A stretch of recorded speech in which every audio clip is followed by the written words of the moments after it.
Bonjour à tous et bienvenue dans ce podcast de l'Avent sur comment choisir son vétérinaire et sur quels critères. Notre vétérinaire nous écoute, peut-être qu'elle écoute les podcasts de l'Avent, c'est possible.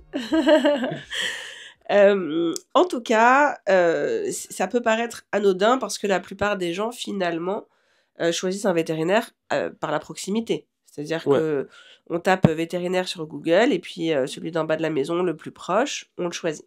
Ouais, c'est ça.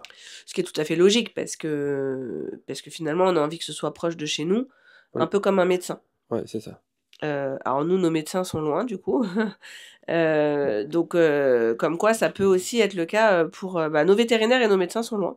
Parce qu'on a fait un autre choix que la proximité, mais plutôt la compétence et le feeling. Ouais, au début, on a choisi la proximité quand on était dans le 10e. Ouais.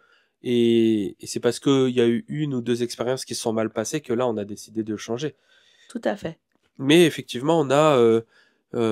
maintenant, notre vétérinaire, elle est... nous, on habite à peu près à Paris et notre vétérinaire est à Marne-la-Vallée. Donc, on tape à chaque fois 1 heure de route pour y aller. Et, on a plus de 30 km pour y aller, je crois, non? C'est pas ça? Mais elle est tellement géniale que ça ne nous dérange pas d'y aller, en fait. Alors, pourquoi on a choisi cette vétérinaire? Principalement à cause de Kuma. Oui. Parce que Kuma était un chien très difficile.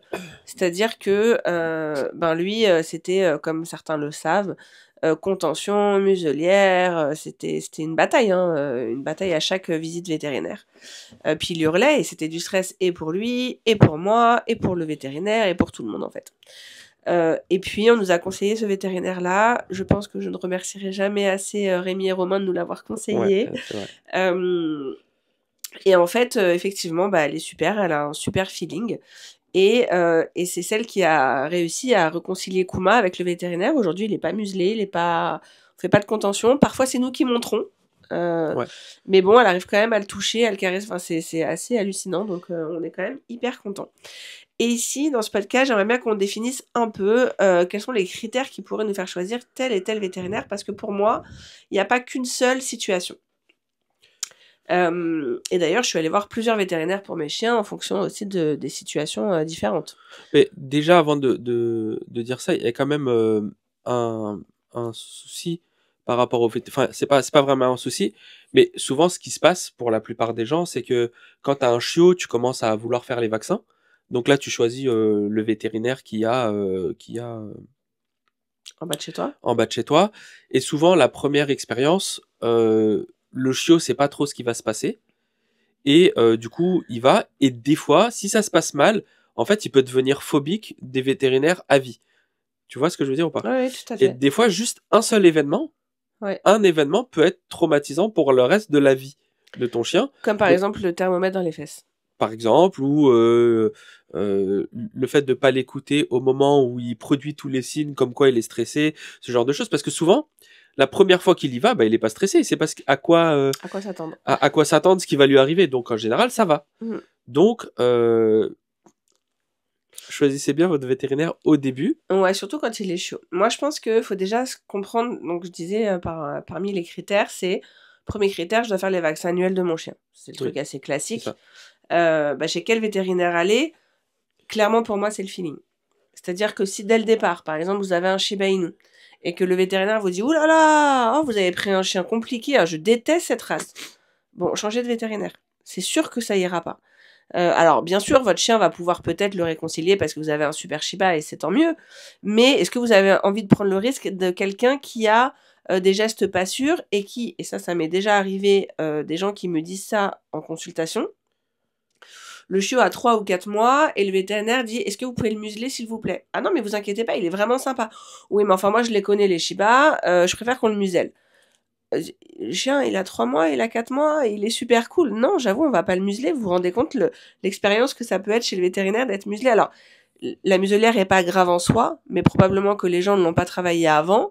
Et surtout, pourquoi faire? S'il a peur à ce point de se faire mordre, c'est que c'est pas le vétérinaire qu'il faut pour ton chien. C'est ça.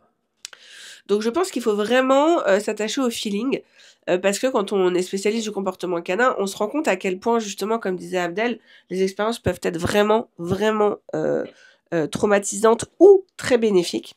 Et là, récemment, c'était hier, Amar, si tu te reconnais, il a un petit chien de chez moi qui s'appelle June et en fait, il a écrit « Oh mais c'est le seul chien qui adore aller chez le vétérinaire. » On la voyait dans une story Insta où elle faisait la fête, etc. Et ben ça fait super plaisir. Tu dis que pour elle, à chaque fois qu'elle est allée chez le vétérinaire, il s'est passé des trucs cool. Bien sûr qu'elle a été vaccinée. Bien sûr qu'elle a eu des piqûres. Mais à côté de ça, elle a eu du Saint-Moré, du jambon, des papouilles, des friandises, des encouragements. Et finalement, la balance était plus du côté positif que négatif. Exactement. Surtout la première fois. La première fois, ça compte plus que les autres fois. Exactement. Si tu déménages dans un nouvel endroit et que tu gares ta voiture dans la rue et que la première fois que tu gares ta voiture, on te fracasse une vitre, probablement que tu voudras plus jamais aller garer ta voiture à cet endroit-là. Parce que la première fois, ça compte plus que les autres fois. Ouais. Par contre, si tu étais déjà habitué à garer depuis des années ta voiture à cet endroit-là, on te fracasse ta voiture, peut-être que pendant 2 semaines, tu vas pas regarer ta voiture au même endroit, mais que au bout de 2 semaines, si tu trouves vraiment pas de place, eh ben, tu vas quand même garer ta voiture là. Donc, faites attention aux premières fois où votre chien ou votre chiot va vivre une expérience, à ce qu'elle soit vraiment ultra positive. Et ça marche aussi pour si vous changez de vétérinaire. C'est-à-dire que c'est une première fois. C'est une première fois, pas forcément chez le vétérinaire, parce que quand vous avez un chien adulte, mais ça peut être aussi une première fois chez un vétérinaire en particulier. Parce que quand je dis que le feeling est le plus important, évidemment que à côté de ça, je veux quand même qu'ils connaissent les derniers protocoles vaccinaux. Si votre vétérinaire vous dit « Ah, la rage, c'est tous les ans », oui, il a beau être sympa, je sais que le protocole, c'est tous les 3 ans, parce que maintenant, c'est recommandé. Bon, c'est cool aussi qu'il soit quand même un peu au courant de tout ça, évidemment. Et quand tu parles du feeling genre humain-humain ou humain avec le chien? Honnêtement, je trouve que c'est un peu les deux. Bon, moi, mon principal critère, c'est avec le chien. D'accord. C'est-à-dire que si moi, je trouve que la personne n'est pas terrible, mais que mon chien l'adore et que lui adore mon chien, c'est ce qui va primer. Mais quand même, si il a pas, ne serait-ce que, je donne un exemple, il y a des vétérinaires parfois qui culpabilisent un peu les gens. Oui. Ou qui sont, par exemple, qui vont pas expliquer ce qu'ils font, qui vont pas expliquer ce que le chien a, qu'est-ce que tu lui fais, c'est quoi comme vaccin. Moi, ça peut être quand même un peu rédhibitoire. Honnêtement, si le mec, il me calcule pas que j'existe pas et que il aime que les animaux, bah, quand même, j'aime bien savoir un peu ce qui se passe. Donc, voilà, c'est un peu le deuxième critère. Je trouve que c'est moins important que le feeling avec mon chien. Mais quand même. Par exemple, notre veto, en termes de feeling, avec nos chiens, nous, ce qu'on adore, c'est que Kuma avait peur de monter sur la table pour faire les manipulations et tout ça. Et ben, franchement, elle a pas hésité à faire toute la séance sous la table en disant « Oh, mon petit chouchou, viens me voir. » La pauvre a été contorsionnée sous la table et tout, mais juste pour faire plaisir au chien, quoi. 2, elle a pas hésité à, quand c'était nécessaire que ce soit nous qui lui montrons les dents ou les yeux. Exactement. Ou genre de choses, tu vois. C'est-à-dire qu'elle fait tout ce qu'il faut faire au niveau médical, mais si on peut le faire de façon le moins stressante possible, bah, ça va être un critère important. Par exemple, maintenant, elle a toujours des vaches qui rient dans le frigo. Ouais. Pour des chiens peureux, elle peut prendre son temps. Elle me dit des fois, voilà, je vais passer peut-être 30 minutes à attendre que le chien se détende, juste à passer devant. Enfin, on sent aussi la passion du bien-être. C'est pas juste la passion d'un animal. Et puis, je tiens aussi à préciser qu'un vétérinaire, il est multi-espèces. C'est-à-dire qu'un vétérinaire fait aussi les chats, probablement les nacs aussi. Mais je dis ça parce que ça m'est déjà arrivé de tomber sur une vétérinaire qui était sûrement fan des chats, mais qui était vraiment pas à l'aise avec les chiens. Bah, même si elle était très douée avec des chats, moi qui n'ai pas de chat à faire consulter, bah, c'était peut-être pas pour moi, pour mon cas précis, pas la meilleure vétérinaire du monde. Donc, moi, ce que je dis, c'est que tout s'adapte en fonction de chaque situation. On dit pas que tel vétérinaire est nul ou pas nul. C'est peut-être que quelqu'un qui a peur des Shiba parce qu'il a eu des mauvaises expériences, il sera très mauvais avec un Shiba, mais peut-être très bien avec un Labrador, par exemple. Donc, voilà, il faut vraiment vous dire c'est quoi ma situation. C'est quoi aussi d'où je pars, parce que concrètement, quand vous avez un chiot, vous partez d'une feuille blanche. Oui. Donc c'est là où il faut que toutes les bonnes expériences, elles soient directement les meilleures du monde. Bah là, faut venir avec jambon, Saint-Moré. Si vous voyez que le feeling, ça passe vraiment mal. Par exemple, une fois, tu sais, on devait faire une prise de sang à Nato. Oui. Et tu sais, on trouvait pas de vétérinaire et du coup, on est allé à un vétérinaire à côté. Oui, parce que c'était pour la progestérone. Ah oui, voilà, c'était Donc ça. c'était pas forcément évident. Et on avait juste une prise de sang à faire. Donc on dit, bah voilà, on voudrait juste une prise de sang. Et là, le vétérinaire, il voulait faire tout le bilan global de la Ouais. chienne. Et puis en plus, alors il était bien noté. Ouais. Il était plutôt cool. La première approche était plutôt pas mal. Mais quand il a commencé à faire la prise de sang, alors faut savoir que Nato, comme on a fait directement avec notre super vétérinaire, qu'on a toujours ramené des trucs super bons, et que Nato, on va pas mentir, est une morphale, ça marche très bien. Quand elle va chez le vétérinaire, elle fait la fête à tout le monde, elle est hyper contente. Là, c'était un nouvel environnement, donc elle était un peu moins sympa, mais elle était pas ultra stressée, etc. Mais là, il commence à prendre sa patte pour faire la prise de sang, et là, elle hurle. Oui, c'est ça. Donc, et lui, il lâche pas. Et donc, il lâche pas. Donc, je me dis, bah, il va la lâcher. Non, il la lâche pas. Donc, je dis, bah, attendez, je vais la poser par terre. En fait, faut savoir que quand votre chien est vraiment stressé sur la table, faut pas hésiter à le poser par terre pour qu'il se secoue, créer du mouvement, donc il marche un peu pour reset un peu. Ouais, c'est ça. Et lui, il me dit, non, mais j'ai bientôt terminé, il y en a pas pour longtemps.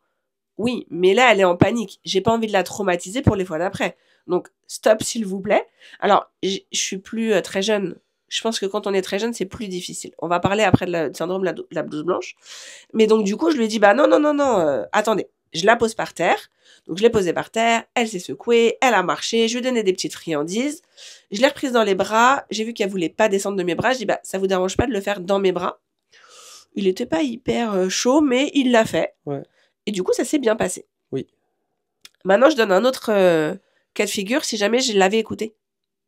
Peut-être que Nato... On aurait réussi à faire la prise de sang, ça c'est sûr. Voilà. Mais elle aurait été traumatisée pour plus longtemps. Mais c'est ça. Du coup, ça l'a pas marqué. Je pense que ça l'a un peu marqué par rapport à un non-événement, bien sûr.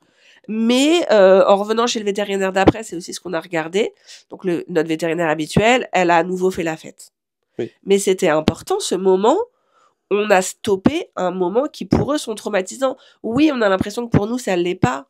Oui, des fois faut un petit peu tenir pour le temps de la prise de sang. À un moment donné, faut le faire. Mais on essaie de mettre toutes les chances de notre côté. C'est ça.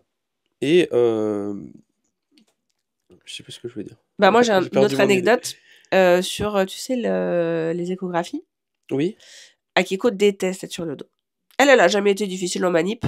Ouais. Elle a toujours été facile. Alors, manipulation à la maison, elle aime pas être caressée.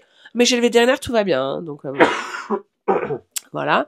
Et quand je faisais donc les échographies pour les bébés, à l'époque où j'en faisais encore, les vétérinaires ont tendance à avoir une espèce de coussin, tu sais, où en fait tu mets le chien sur le dos.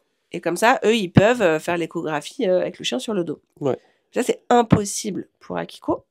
Elle a horreur d'être sur le dos. Vraiment, sa plus grande angoisse. Et d'ailleurs, notre première vétérinaire, te rappelles, elle avait un truc à la mamelle. Bon, finalement, c'était rien, mais on savait pas. Et elle lui avait pris les pattes et elle l'avait comme un cochon pendu, là. Ouais, c'est ça. Elle l'avait retourné. Ouais, c'est ça. Et elle l'avait mis sur le dos pour regarder. Alors, Akiko est pas agressive avec les humains du tout. Donc, elle a rien dit. Elle s'est figée, mais intérieurement, je pense qu'elle était plus là, quoi. C'était horrible.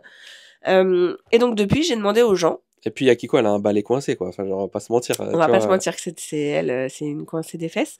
Du coup, pour toutes les échos d'après, moi j'ai toujours dit non, désolé, ma chaîne elle se met pas sur le dos. Ah ouais, mais pour faire une écho, bah faut le faire debout. Nous avec Audrey, si vous avez écouté le podcast sur l'élevage canin, avec Audrey on se connaît depuis longtemps et du coup, bah les échographies on a l'habitude aussi de les faire nous-mêmes maintenant parce qu'elle a un échographe chez elle et on sait les faire debout. Et en fait, bah, non, je leur ai expliqué qu'on pouvait le faire debout et maintenant ils arrivent à le faire beaucoup plus facilement debout. Et là récemment, ça faisait peut-être, je sais pas, 5 ans ou 10 ans que je n'étais plus allée. Je retourne à Maison Alfort. Elle m'a reconnue. Et quand on a dû faire une écho, elle m'a dit « Ah oui, vous, c'est les échos debout ?» Exactement. C'était une nouvelle chienne, bien sûr. Mais oui, moi, c'est les échographies debout. Donc, faut pas hésiter aussi à dire « Votre chien, il est un peu particulier. Vous avez besoin de tel protocole. » Bah après, c'est aussi aux professionnels de s'adapter aussi. Oui, c'est ça. On avait le cas avec Nana aussi, qui était manipulable, mais si vous n'êtes pas là pour faire vos exercices, faites-le sur des chiens qui aiment bien être tripotés. Oui, parce que tu te souviens, une fois, on avait emmené... Il y a beaucoup d'anecdotes dans ce podcast, mais une fois, on avait emmené Kuma à école vétérinaire. École vétérinaire. Et bon, je suis d'accord qu'il y a des étudiants qui doivent apprendre et tout ça, pratiquer tout. Mais enfin, là, on était resté quand même 20 minutes. C'était horrible. Où l'étudiant, je vous jure, 20 minutes, c'est super long, et c'était 20 vraies minutes. Où l'étudiant courait après Kuma pour essayer de lui mettre le thermomètre dans les fesses. Puis il venait de se faire attaquer. Et il avait des points de suture, enfin, du coup, pas encore, Ouais, mais genre, des points qui nécessitaient des ça- points de suture sur les fesses. Et quand on lui dit, bah, c'est bon, on laissait tomber et tout ça, et il dit, bah non, je suis vraiment désolé, je dois absolument le faire, parce que C'est lui-même était obligatoire, stressé ouais. du fait qu'on lui ait demandé de le faire et que s'il n'arrivait pas. Et en fait, au bout d'un moment, on a dit stop, quoi. On aurait dû dire stop plus tôt. On aurait dû dire stop plus tôt, mais On était jeunes, c'était au début. exactement. Et puis, il y a le syndrome de la blouse blanche. Ouais. Alors parle-nous-en. Bah, le syndrome de la blouse blanche, c'est de partir du principe que, bah, comme il a une blouse blanche, c'est un symbole d'autorité. Oui. Donc, tu le payes, c'est un professionnel, et dans 99% des cas, ça se passe bien, ils savent ce qu'ils font, il n'y a aucun souci. Mais quand même, il faut pas oublier que c'est quand même ton chien, c'est toi qui le connais, c'est toi qui connais sa sensibilité, Oui. et au final, c'est toi qui as la charge. Donc souvent, qu'est-ce qui se passe, c'est que euh, pas tous les vétérinaires, mais quand même le vétérinaire, tu le payes pour une prestation. Et donc lui, bah, s'il veut être payé de sa prestation, il doit la faire, la prestation, quoi qu'il se passe. Et des fois, pas tous, mais des fois, ça peut être un peu au détriment de ton chien. Ouais. Donc toi, bah, comme tu as la blouse blanche et qu'il y a cette autorité, bah, c'est dur d'aller dire non, bah écoutez, là, on est allé trop loin, stop et tout. Mais moi, personnellement, je préfère perdre 50 euros de la séance, de changer de vétérinaire, de prendre un qui a plus de feeling, plutôt que de traumatiser mon chien. Et toutes les fois d'après, comme Akiko, quand elle repassait devant le vétérinaire, eh ben elle tremble, elle tire tout ce qu'elle peut pour pas y retourner et tout ça. Donc, Bien sûr. Et puis je pense qu'il y a aussi le côté le vétérinaire a des compétences médicales qui sont indéniables. Je veux dire, il a fait des études et beaucoup d'études. Donc ça, on n'est pas du tout sur le même point. Je veux dire, évidemment que jamais on va mettre ça en doute, mais comme dit Abdel, et puis on le dit aussi quand on a des enfants, c'est toi qui connais ton chien en fait. C'est toi qui sais ce qu'il aime ou ce qu'il aime pas. Je dis ça parce que les vétérinaires voient plein de chiens différents, mais tous ont des sensibilités différentes aussi. Il y a des chiens qu'il faut forcer un petit peu. Il y a des chiens qu'il faut pousser, alors forcer non, mais qu'il faut pousser un petit peu. Ou il y a des chiens, bah tu sais que là, ça va être 3 secondes, sinon ça va être long, puis le stress va monter. Chaque chien est différent. Oui, celui-là est plus résilient que celui-là. Oui, tu Exactement. vas le pousser un peu, mais tu sais qu'il va s'en remettre. Il y en a d'autres, tu forces un peu, c'est la fin du monde. C'est foutu. Tu vois ce que je veux dire? Ouais. Et d'ailleurs, on a le cas à la maison, 3 sensibilités totalement différentes. Oui, parce qu'il y en a, il va hurler, mais finalement, ça va, une fois que c'est sorti, bah, il arrive à s'en remettre. Et il y en a, ils vont rien dire, mais intérieurement, c'est la tempête. Ouais. Et puis là, t'en as pour des mois et des mois. Exactement. Donc c'est toi qui sais aussi un peu ce qui va se passer. Et le syndrome de la blouse blanche, je trouve qu'il est encore pire quand on a un chiot. Parce que ben c'est un peu nouveau. Ouais. Le vétérinaire voit aussi que c'est nouveau pour nous. Donc il se dit, bah il y a aussi plein de choses à conseiller, etc. Et quand on est jeune. Parce que quand on est jeune, il y a aussi le côté autorité de quelqu'un de plus âgé. Oui, et donc ça match avec la blouse blanche qui fait qu'on n'ose pas.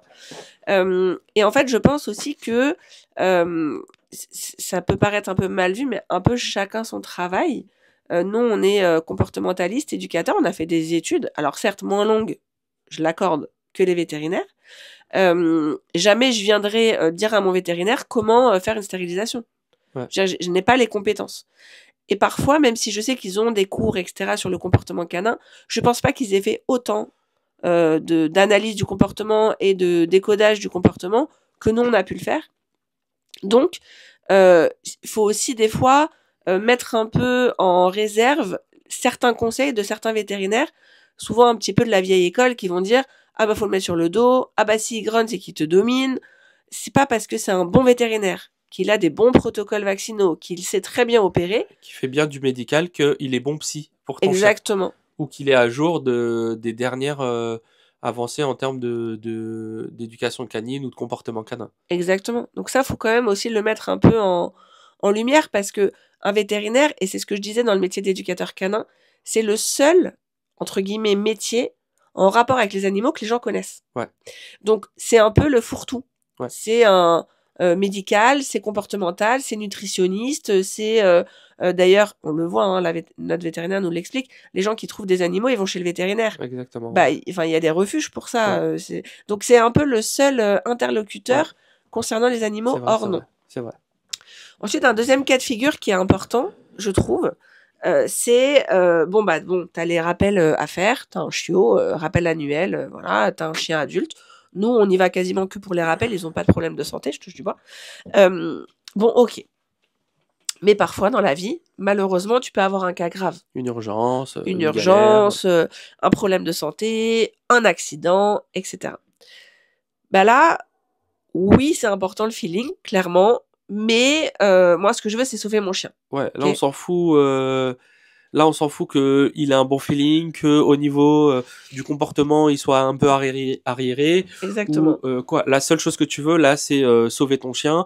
Et là, tu vas au premier veto que tu peux, le plus proche, le plus ouvert, enfin celui qui est ouvert H24. Et là, tu t'en fous de la philosophie du vétérinaire. Là, Bah tu là, fonces, quoi. Là, t'es dans l'urgence, tu te ouais. débrouilles, quoi. Dans l'urgence ou dans le problème spécifique.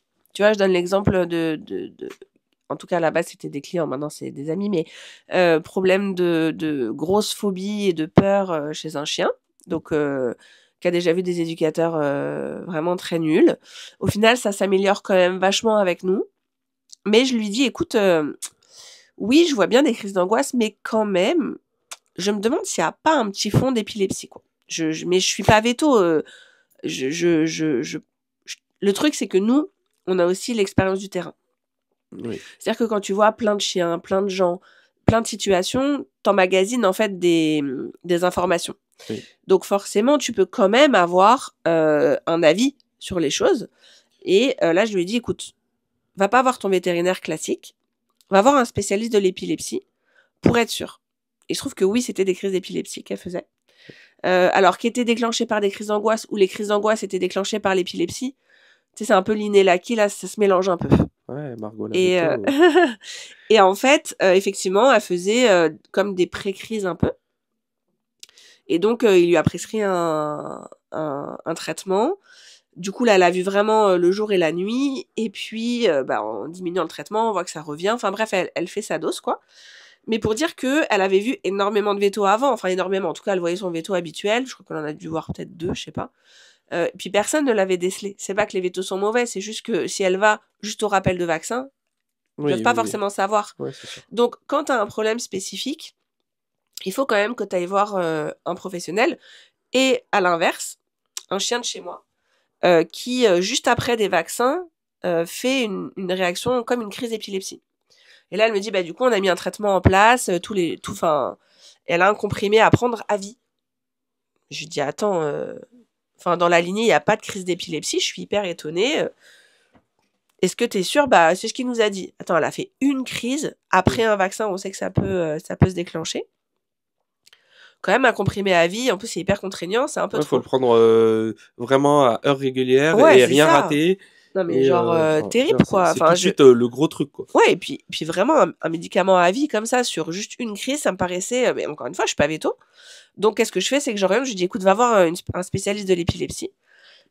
Parce que si tu dois lui donner un traitement à vie, il faut qu'au moins t'aies 2 avis, quoi. Et en fait, pas besoin de traitement, et elle a jamais refait de crise. Et elle donne pas de traitement. Donc, vraiment, c'est important d'aller voir aussi des spécialistes où là, oui, c'est sûr qu'on attend un bon feeling, si possible, mais ce qui compte, c'est l'avis médical à ce moment-là. Ton chien, il a un accident. Il se fait percuter comme Oumé. Heureusement, ça a été que l'arrière-train, mais fracture du bassin. Le veto, c'est pas s'il opère pas, c'est mieux d'aller voir 2 personnes différentes. Ouais. Prendre 2 avis. Prends un mec qui est équipé. Si tu vas à la petite clinique vétérinaire qui a pas de radio, qui a pas de scanner, qui a pas de machin. À faire que vendre des croquettes et faire les rappels annuels. Et peut-être qu'il sera très bon pour les rappels annuels en plus. Oui, c'est ça, mais pas pour... Mais pas pour une chirurgie réparatrice d'un bassin, enfin, tu vois. Ouais. Donc je pense que c'est un peu ça qu'il faut vraiment se poser comme question. Quitte à faire un peu de route, hein. On parlait avec Audrey, tu te rappelles? Des fois, elle fait des routes incroyables pour aller voir tel ou tel spécialiste. La dernière fois, on était chez elle et c'était Christopher qui était parti jusqu'à je sais pas où. Oui. Non, mais il tape des petits genre chemins. des vraies routes, quoi, parce que t'as besoin à un moment donné de voir un vrai spécialiste, quoi.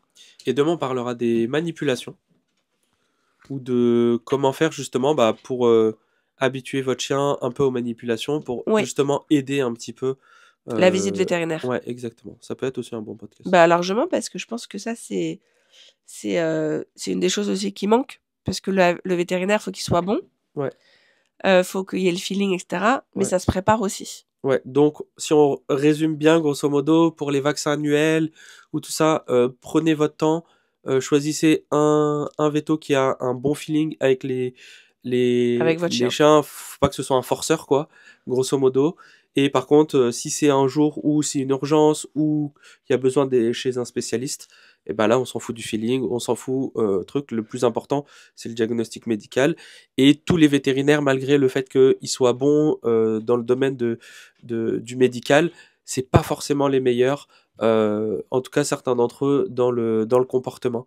C'est pas parce qu'ils ont l'autorité du médical qui sont bons en étant médecins pour chiens que ça en fait des bons psys automatiquement. Exactement. Et puis, faut pas hésiter, comme on vous a dit, c'est vous qui connaissez votre chien. Nous, la première fois, je sais pas si tu te souviens, mais Kuma, il y avait pas de souci. Il a pas de maladie, c'est juste un vaccin. Est-ce que c'est vraiment utile de prendre la température? Est-ce que c'est vraiment utile de faire tout un processus qui, je sais, pour lui va être stressant? À la fin, c'est quand même vous qui avez le dernier mot. Hein. Si vous dites ça, je veux vraiment pas. Parce que tu sais que ton chien, en fait, il va pas s'en sortir. Vous le faites pas. Je suis désolé, vous le faites pas. Je veux bien que vous fassiez autre chose, mais ça, c'est pas possible, le thermomètre ou. Tu vois, si tu vas voir quelqu'un spécialisé de l'épilepsie et qui veut faire un truc qui n'a rien à voir parce que t'es pas là pour ça. Tu vois ce que je veux dire ou pas? Si tu sais que ça va traumatiser ton chien, essaie de. Puis aussi, les vétérinaires, c'est leur métier aussi. Faut pas hésiter aussi à leur parler. Ouais. Leur dire, ça, par exemple, je sais que toucher les oreilles, c'est très compliqué. Est-ce que je peux le faire pour vous? Faut aussi proposer, ça peut aussi être force de proposition aussi de la part du propriétaire aussi, quoi. Le vétérinaire, il peut pas deviner que votre chien, il aime pas se faire toucher les oreilles non plus. Il peut se mettre sur le dos. Il se mettre sur le dos. Exactement. Bon, à demain. À demain. Partage, like. Like et abonne-toi. Allez, ciao. Ciao, ciao.